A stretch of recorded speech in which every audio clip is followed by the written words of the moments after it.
नमस्कार मित्रांनो, ठरलं तर मग या मालिकेच्या आजच्या भागामध्ये आपण पाहणार आहोत की सायली अर्जुनसाठी खूपच काळजीमध्ये असते. 3:30 वाजले तरीही तो अजून घरी आलेला नसतो. ती विचार करते की पोलिसांना कळवू का? नाही, नको. त्यानंतर आई बाबा उगाचच घाबरतील म्हणून ती तशीच वाट पाहत राहते आणि यांना कळालं तर हे सुद्धा चिडतील की म्हणतील वाट का नाही पाहिली. इकडे रविराज प्रतिमाची समजूत काढतो. अगं, माझी चिडचिड होतीये, तन्वीला या सगळ्यातून बाहेर काढायचंय, पण तिचं मन न दुखवता हे कसं करावं हेच मला कळत नाहीये.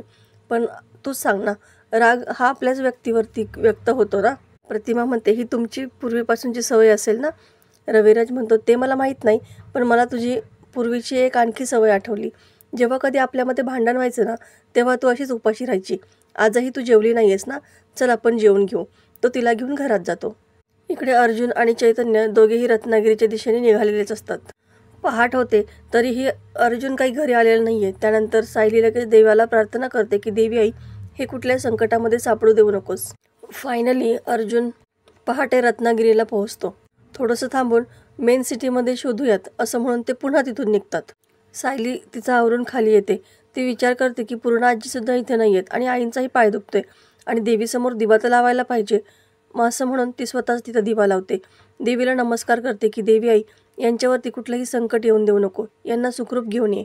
माझी तुझ्यावरची भक्ती थोडी जरी खरी असेल ना, तर अथर्व दादा यांना सापडू देत. अर्जुन आणि चैतन्य रत्नागिरी गावामध्ये येतात. ते विचार करतात की आता प्रवास खूप झालाय, थोडासा ब्रेक घेऊयात असं म्हणून ते एका चहाच्या टपरीवरती थांबतात आणि त्याच ठिकाणी अर्जुनला अथर्व विचारे चहा पिताना दिसतो. अथर्व त्या दोघांनाही तिथे अचानक पाहून खूपच घाबरतो. अर्जुनला जरासं हायसं वाटतं. तो अथर्वला म्हणतो की आम्ही तुला शोधत इथपर्यंत आलो, याचा अर्थ कळतोय ना तुला? या केससाठी तू किती महत्त्वाचा आहे हे कळतंय ना तुला? तुझ्यामुळे एक निर्दोष माणूस शिक्षेपासून वाचू शकतो हे कळत नाहीये का तुला? साक्षी शिकरेसारख्या गुन्हेगाराला शिक्षा होऊ शकते तुझ्या एका साक्षीमुळे, हेच कळत नाहीये का तुला? अथर्व विचारे घाबरतच हो कळतंय असं म्हणतो. अर्जुन चिडूनच म्हणतो, मग का पळून आलास तू तिथून? अथर्व म्हणतो, अहो मी हे कोर्ट कचेऱ्या नाही करू शकत. संसार, मुलं बाळं अशी साधी स्वप्न पाहतोय मी. माझं लग्न ठरलंय. माझ्यावर उपकार करा. मला या बिना गुन्ह्याच्या खटल्यामध्ये अडकू नका. मला या सगळ्याशी काही संबंध ठेवायचा नाहीये. आता अर्जुन ही सिच्युएशन खूपच काल्मली हँडल करतो. तो अथर्वला म्हणतो की ठीक आहे, मी तुला कोर्टामध्ये येण्यासाठी जबरदस्ती नाही करू शकत. तुझी मर्जी. ठीक आहे चैतन्य, चल आपण आत्ताच्या आत्ता पनवेलला निघून जाऊयात. चैतन्य त्याला थांबवत असतो, पण अर्जुन पुढे गेल्यानंतर स्वतःहूनच मागे फिरतो. अरे अथर्व, तुला एक सांगायचंच राहिलं. तू ना तुझी खूपच काळजी घे आता. जमलं ना तर कुठेतरी महिनाभर किंवा 6 महिने लपून राहा. मग कदाचित 1% चान्स असेल तुझा जिवंत राहण्याचा. अथर्व खूपच घाबरतो.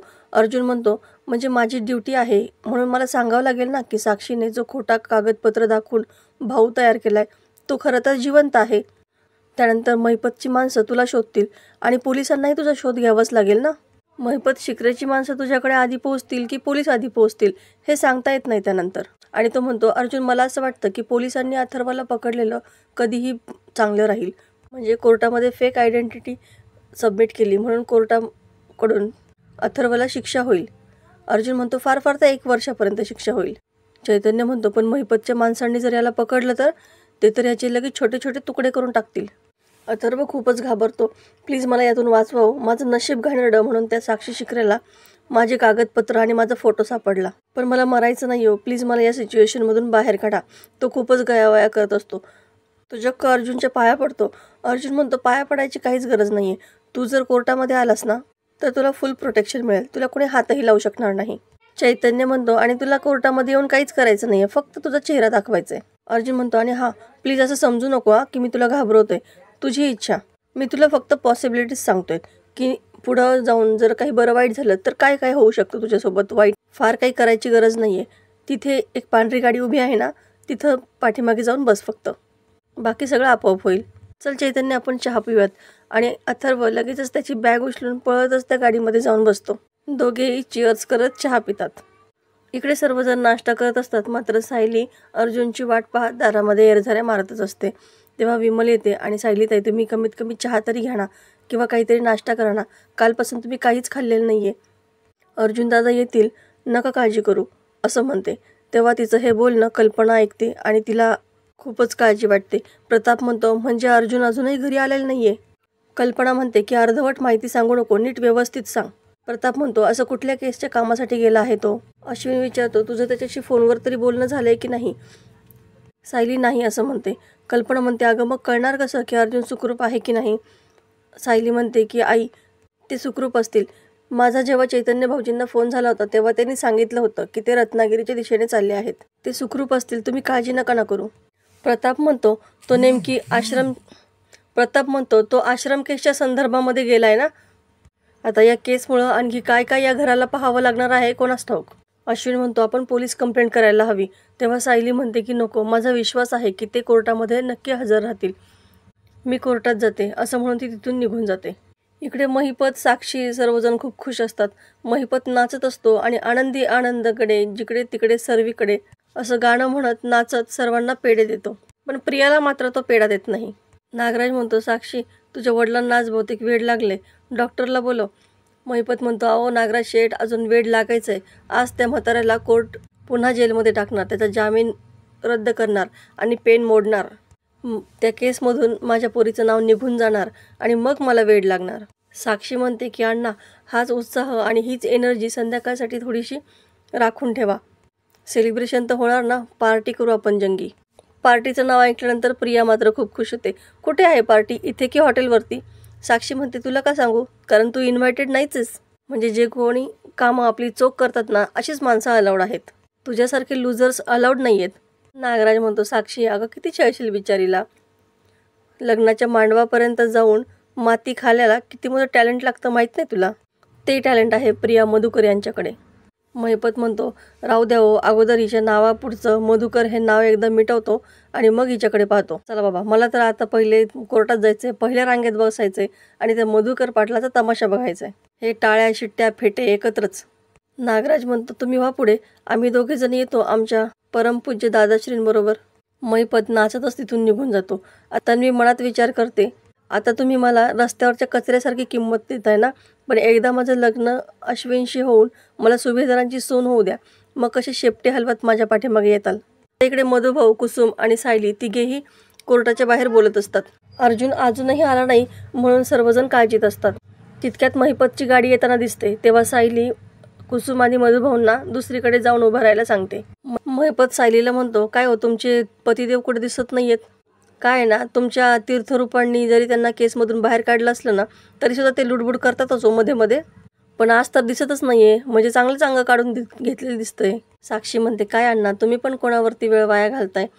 महिपत म्हणतो, अरे वहिनी आहेत त्या, एवढ्या मोठ्या वकिलांच्या मिसेस आहेत त्या, त्यांची चौकशी करायला नको का मग? यांच्या नवऱ्यासारख्या वकिलांची गरज आहे देशाला. सायली म्हणते, तुम्ही आधी स्वतःची काळजी घ्या, देशाची काळजी घेण्यासाठी खूप जण आहेत. महिपत म्हणतो, काय हो, पण तुमच्या वडिलांनी अरेंज केलेला वकील सुद्धा दिसत नाही, जोशी.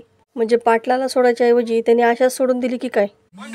सायली म्हणते, तुला सगळ्या प्रश्नांची उत्तरं मिळतील महिपत. आम्ही तुमच्यासारखी तोंड वाजवत नाहीत, डायरेक्ट कृती करतो. साक्षी म्हणते, पाहिली ना तुमची कृती, गुड ट्राय. पण काय ना सायली, आज तू तुझ्या वडिलांना नीट बघून घे, त्यांच्याशी छान बोलून घे, कारण आज त्यांचा जामीन कॅन्सल होणार आहे. मग पुन्हा त्यांना जेलमध्ये जावंच लागणार आहे. चला हो अण्णा. महिपत पवारला बाजूला घेऊन विचारतो की काय रे, अजून जोशा कसा आला नाहीये? आज कुठं उलटलाय तो, का आजही बायकोचा पदर धरून बसलाय? पवार म्हणतो, अहो साहेब, येईल तो, वेळ पाळणारा माणूस नाही येतो, उशिरा येईल.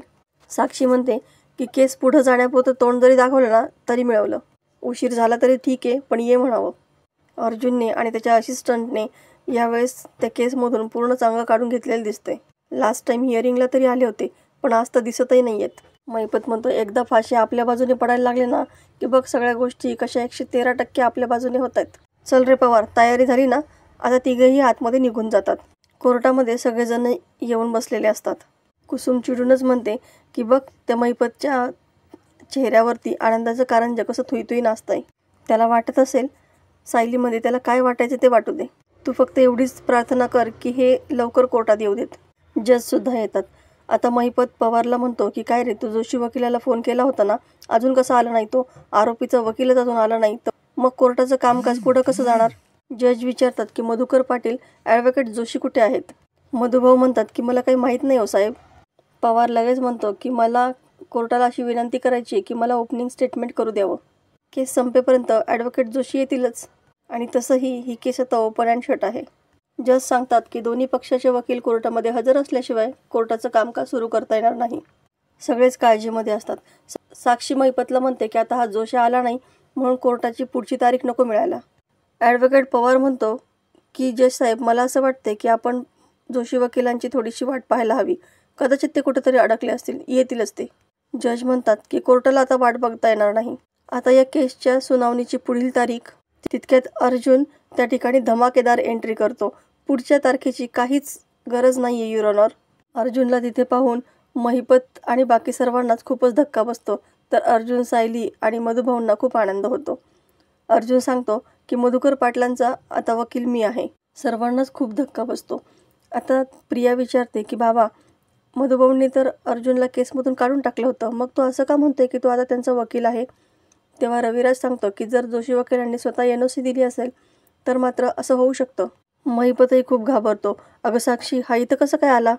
आता अर्जुन ॲडव्होकेट जोशीची NOC जज साहेबांना दाखवतो आणि त्यांनी केस माझ्याकडे दिली आहे असं सांगतो. पुन्हा एकदा मधुकर पाटील यांचा वकील आता मी असेल. तन्वी म्हणते की अर्जुनचा कॉन्फिडन्स तर बघा, सॉलिड दिसतोय. नक्की याला काहीतरी लागलेलं दिसते हाताला. नागराज तिला गप्प करतो. साक्षी महिपतला म्हणते की अण्णा, काहीतरी गडबड आहे. या जोशींनी आपल्याला धोका दिलाय. महिपत जोशीला फोन करण्याचा प्रयत्न करतो पण जोशी फोनच उचलत नाही. साक्षी म्हणते अण्णा प्लीज काहीतरी करा. केस परत अर्जुनच्या हातात गेली आहे. हे लक्षण काही चांगलं नाही आहे. महिपत म्हणतो नको टेन्शन घेऊ, काही नाही होत.